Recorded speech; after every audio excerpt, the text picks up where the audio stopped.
Assalamualaikum warahmatullahi wabarakatuh.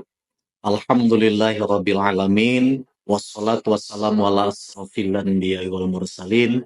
Asyhadu an la ilaha illallah wa asyhadu anna Muhammadan abduhu wa rasuluh amma ba'du. Qala Allah Ta'ala fil Qur'anil Karim, a'udzubillahi minasyaitonir rajim. Bismillahirrahmanirrahim. Hamim wal kitabil mubin. Inna anzalnahu fi lailatin mubarakatin inna kunna munzirin. Shadaqallahul azim. Puji dan syukur kita panjatkan kehadirat Allah Subhanahu wa taala yang telah mempertemukan kita dengan bulan suci Ramadan. Bulan suci Ramadan dalam kalender Hijriah disebutkan sebagai bulan penuh berkah. Bulan penuh berkah ini adalah merupakan rangkaian dari bulan-bulan sebelumnya. Dan bulan-bulan sebelumnya juga itu disebut dengan bulan penuh keberkahan. Bukti bulan-bulan sebelumnya disebut dengan bulan penuh keberkahan, kaum muslimin seringkali berdoa, Allahumma barik lana fi rajabana wasbana wa baligna fi Ramadan. Ya Allah, jadikanlah kami semua di bulan Rajab, bulan penuh keberkahan. Ya Allah, jadikanlah kami semua di bulan Sya'ban, bulan penuh keberkahan. Ya Allah, sampaikanlah kami di bulan suci Ramadan. Ini menunjukkan bahwa bulan suci Ramadan datang itu harus disambut 2 bulan sebelum datangnya bulan suci Ramadan. Pertanyaannya adalah kenapa bulan suci Ramadan harus diawali dengan penyambutan di bulan Rajab? Sebagaimana yang sudah kita ketahui, kalaulah di bulan Rajab seringkali ada peristiwa yang sangat luar biasa, yaitu peristiwa Isra Mi'raj, maka ini menunjukkan bahwa mau memasuki bulan suci Ramadan pada dasarnya adalah setiap manusia yang muslim dan mukmin kepada Allah itu harus mempersiapkan nilai-nilai spiritualitas yang ada dalam dirinya. Nah, nilai-nilai spiritualitas yang dimaksud adalah bagaimana setiap manusia yang muslim dan mukmin kepada Allah memiliki keterkaitan dengan Allah Subhanahu wa taala. Manusia yang muslim dan mukmin kepada Allah memiliki kemampuan untuk mengidentifikasi sinyal-sinyal Allah Subhanahu wa taala ada dalam nurani. Nah, tentu saja setiap manusia yang muslim dan mukmin kepada Allah, jika dia ingin mengetahui apakah dia terkomunikasi dengan Allah Subhanahu wa taala atau terputus dengan Allah Subhanahu wa taala, itu dapat dilihat sejauh mana intensitas komunikasi dalam sholat itu mampu dijadikan sebagai sarana untuk berdialog tentang persoalan-persoalan yang terjadi dalam kehidupan umat manusia.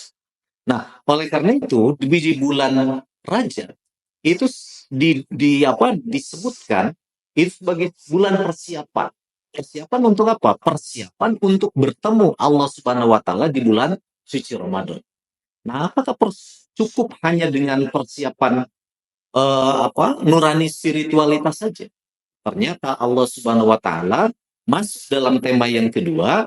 Tema yang kedua adalah masuk di bulan Sya'ban. Di bulan Sya'ban secara gramatikal, di bulan Sya'ban itu adalah bulan di mana kelompok-kelompok manusia bersatu. Ini menunjukkan bahwa manusia yang muslim dan mukmin kepada Allah, setelah manusia tersebut memiliki satu rasa yang terdalam dalam dirinya, berkomunikasi dengan Allah, tidak hanya sampai di sana. Dia harus langsung memiliki kemampuan untuk berkomunikasi dengan masyarakat di lingkungannya. Sehingga nanti masuk di bulan suci Ramadan, dua tahapan ini, dua hal ini itu sudah diselesaikan. Manusia dengan Tuhannya sudah selesai, dengan munculnya landasan-landasan spiritual, dan yang kedua adalah manusia sudah selesai di antara manusia, landasan-landasan sosial. Sebab di bulan suci Ramadan, dalam sistem ajaran, maka dia ditempatkan itu menjadi rukun Islam yang keempat. Nah, ini menunjukkan bahwa rukun Islam yang keempat ini, manusia masuk di bulan suci Ramadan berarti dia harus sukses 4 tahapan sebelumnya. 4 tahapan sebelumnya itulah yang kemudian disebut dengan syahadat, berarti menunjukkan lisan-lisan manusia itu harus sudah selesai. Lisan manusia dengan manusia, lisan manusia dengan Tuhannya. Lisan manusia dengan manusia berarti menunjukkan harus ada kemaslahatan. Lisan manusia dengan Tuhannya juga harus menunjukkan at-thayyibah, kalimat-kalimat yang thayyib, yang baik. Maka komunikasi selesainya manusia dengan Tuhannya dimunculkan, disimbolisasikan dengan kalimat la ilaha illallah. Nah, selesainya manusia dengan manusia yang lainnya disimbolisasikan dengan kalimat assalamualaikum warahmatullahi wabarakatuh. Nah, jika dua komponen ini sudah selesai, maka dia langsung pada tahap yang kedua, meningkatkan kualitas kepatuhannya, bahwa pribadinya, jasadnya, itu harus terkoneksi dengan siapa? Terkoneksi dengan Allah Subhanahu wa Ta'ala. Karena hatinya sudah terkoneksi dengan Allah, maka fisiknya pun harus terkoneksi dengan Allah. Maka disimbolisasikanlah dalam rukun Islam dengan kalimat salat. Apakah selesai sampai sana? Tidak. Harus pada tahap yang ketiga, tahap selanjutnya, itulah yang kemudian disebut dengan setelah syahadat, salat, zakat. Nah, zakat, kenapa persoalan selanjutnya disebut sebelum masuk Ramadan, manusia harus selesai dengan zakat. Zakat bisa diartikan dengan dua hal. Yang pertama adalah zakat berbentuk zakat harta, artinya seluruh fasilitas hidup yang Allah titipkan kepada kita, itu adalah milik Allah. Karena dia adalah milik Allah, maka harus disucikan. Proses pensuciannya seringkali disebut dengan zakat. Nah, pada dimensi yang kedua, yang disebut dengan zakat tidak hanya dalam bentuk dimensi harta benda, tetapi benda yang Allah titipkan kepada kita dalam bentuk apa? Raga kita ini. Raga kita ini, nurani kita ini. Ini juga harus dibersihkan, disucikan. Apakah betul seringkali nurani kita itu seringkali tidak harus disucikan? Kita cek secara mendalam. Seringkali hati kita kotor. Maka hati kita kotor, masuk di bulan suci Ramadan, itu harus dibersihkan. Harta kita yang kotor, masuk di bulan suci Ramadan, dia harus dibersihkan. Nah, baru pada tahap yang selanjutnya, Islam mengajarkan, rukun Islam memberikan menetapkan bahwa bulan suci Ramadan masuk dalam sistem ajaran dikategorikan pada level yang keempat, yaitu masuk pada setelah zakat. Maka masuk disebut dengan bulan suci Ramadan. Nah, penamaan bulan suci Ramadan ini menunjukkan setiap manusia secara pribadi, setiap manusia secara kolektif masuk di bulan suci Ramadan, maka dia harus suci. Maka saya sebutkan Ramadan itu adalah puncak keberkahan. Kalau saya pakai slide di sini, maka kita lihat. Kalau dilihat dari kalender Hijriah ini, maka ada beberapa komponen. Bisa kita lihat ada 12 rangkaian. Maka 12 rangkaian ini bisa kita lihat. Di bulan Rajab, itu bulan ke-7 dalam kalender Hijriah. Disebut dengan mulai atau menahan diri. Nah, di sini ada Isra Mi'raj, keberkahannya. Keberkahan di Isra Mi'raj ini menunjukkan bahwa manusia mau masuk bulan suci Ramadan itu diawali dari proses berkomunikasi dan berinteraksi dengan Allah Subhanahu wa Ta'ala. Masuk di bulan Syaban itu berarti apa? Kelompok-kelompok manusia. Artinya, kalau kita berkomunikasi dengan Allah tidak cukup. Sebab kita itu adalah manusia yang membutuhkan orang lain. Karena manusia membutuhkan orang lain, maka dia harus berinteraksi dengan orang lain. Dan harus tertata secara sosial. Masuk di bulan Ramadan, maka di bulan Ramadan diuji kembali.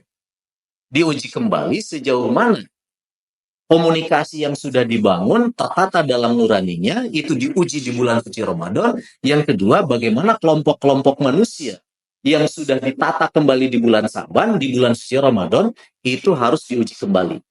Fakta dalam hadis Rasulullah SAW, misalkan saja, jika ada seorang Muslim, ya, kemudian di bulan suci Ramadan diajak untuk bertengkar, bahkan diajak untuk berkelahi, maka dia harus mengatakan ini soimun, aku berpuasa. Mohon maaf, aku sedang berpuasa. Ini menunjukkan kualitas spiritualitas dan kualitas sosialnya itu sudah menunjukkan dia konsisten dengan keberkahan yang ada di bulan suci Ramadan. Nah, pertanyaan selanjutnya adalah kenapa di bulan suci Ramadan disebut dengan bulan penuh puncak keberkahan? Sebagaimana dalam surat Ad-Dukhan disebutkan, wal kitabil mubin, kitab itu adalah kitab yang nyata, inna anzalna fi lailatin mubarakatin, sesungguhnya Al-Quran itu diturunkan di malam penuh berkah. Menunjukkan setiap manusia yang terkoneksi, terhubung dengan Al-Quran, maka dia akan menjadi manusia yang penuh berkah.